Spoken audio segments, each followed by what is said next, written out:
Over time, it's inevitable that your drip irrigation system will become damaged or develop leaks and will need to be repaired.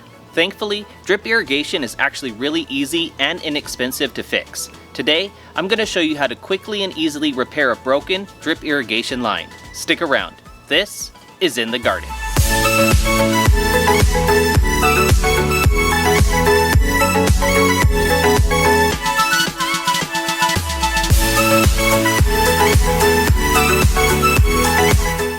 Thanks for joining me. Whether you're a new viewer or a returning subscriber, I'm glad you're here.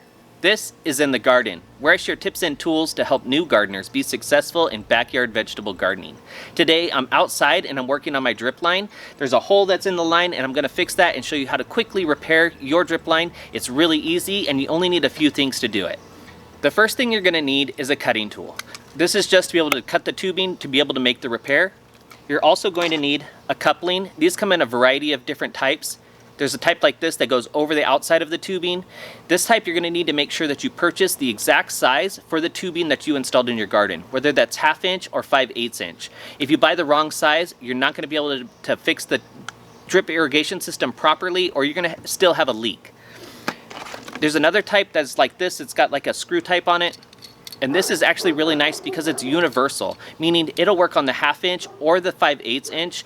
So this is great if you don't know what kind of or what size of tubing you have in your garden. This would work for either one. So this is actually a really great option.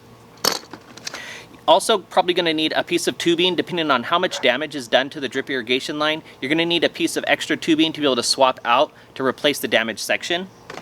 And lastly, if you're going to need to relocate or reinstall any drip emitters, you're also going to need your hole punch tool so that you can quickly install those as well. Now, let's get started, but before we do, make sure you hit the like button so I know you're enjoying the videos, and if you're new here, consider subscribing so you can get all my latest content. The first thing you're going to need to do is locate the damage. It should be easy to do. You're going to see water squirting out or pooling up wherever the damage is, and then you're going to cut that piece to remove it. Simply use your cutting tool and cut as closely as you can to each side of the damaged piece. If the damage was small like that, where the edges are close together, you can just fix this by simply installing a coupling in that location. To install the coupling, you're just going to press it onto each side and make sure it's firmly seated so it doesn't have any leaks. These are a little difficult to push on, so you're going to have to work at it a little bit because they fit really snug, but it makes it so it doesn't have any leaks.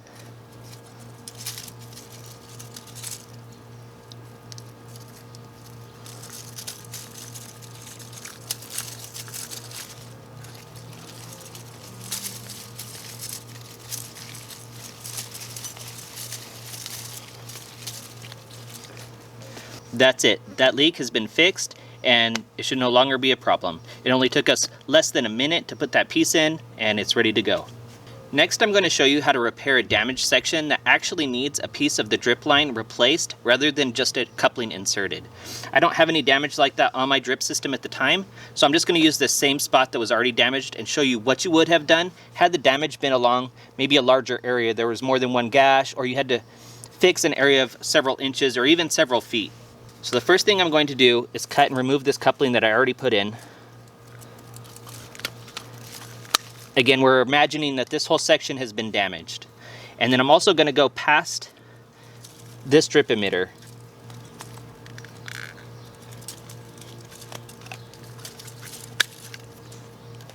So this will be the section that we're going to replace. And because I included the drip emitter on it, I'm going to need to make sure I reinstall that when I put in the new section. You're going to take your tubing and you're going to measure out a piece roughly equivalent to the length of the section you're replacing.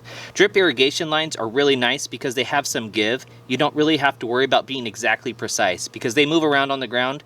So if you just cut this approximately the right size, you're going to be good. In the same way that we put the other coupling, we're going to do the same thing, except we're going to attach it to this end and this end, both ends of the piece that we're putting in place of it. For this example, I'm going to show you how to use the screw type couplings, the universal, that will work on either the 5/8 inch or 1/2 inch tubing. It's installed basically the same way. The first thing you need to make sure is that these little screw pieces are actually screwed all the way to the center so that the little beveled edge is exposed. And you're going to install them the same way. Just press them on. Once it's on, you're going to use this screw piece and screw it down onto it, and that's going to make it a really tight fit. You're going to do the same thing on the other end and then attach to both ends of the drip line in your garden.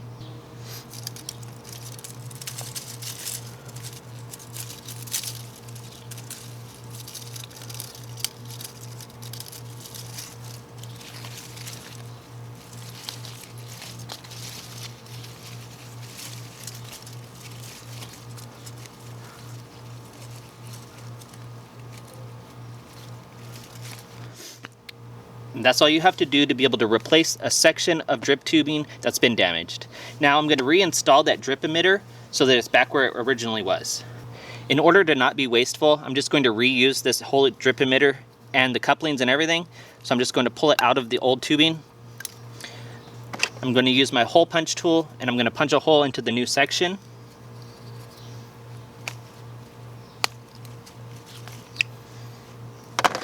And then I'm going to insert the drip line back into that hole. Place it back at the plant where it goes, and it's all fixed. The next thing you need to do is make sure that you flush out the irrigation system so that you can remove any dirt or debris that may have been introduced during the repair process. You don't want those to end up in your drip emitters because they're going to clog them up and they're not going to function properly. So you're going to remove the cap or the end piece, whatever you have at the end of your drip irrigation line, so that the water can flow out the end. And you're going to let it run for 30 to 40 seconds to make sure everything's flushed out. Once it's flushed out, put the cap on, clip it back down, and test it and make sure there's no leaks.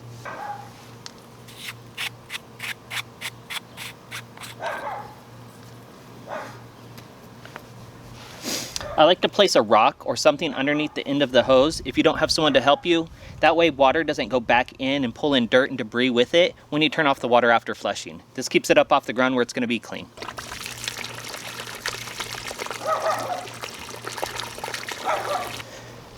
Place the cap back on, or if you have the crimping style end cap, put that back on so that the water won't come out anymore. And now we're ready to test the system and make sure we have no leaks.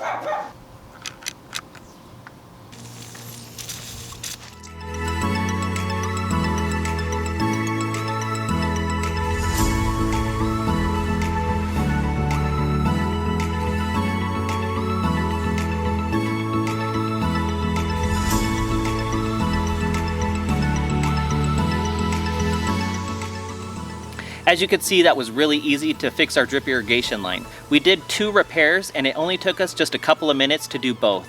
And it was really inexpensive. Those couplings only cost $1 to $2 at your local home improvement store or online. And I'll leave links in the description to all the products that I used today so that if you want to learn more or find something, you can find them easily. Thanks for watching. I hope you enjoyed the video. I hope you learned something. If you did, make sure you hit the like button and consider subscribing so you can get all my latest content. Thanks for watching. Have a good one.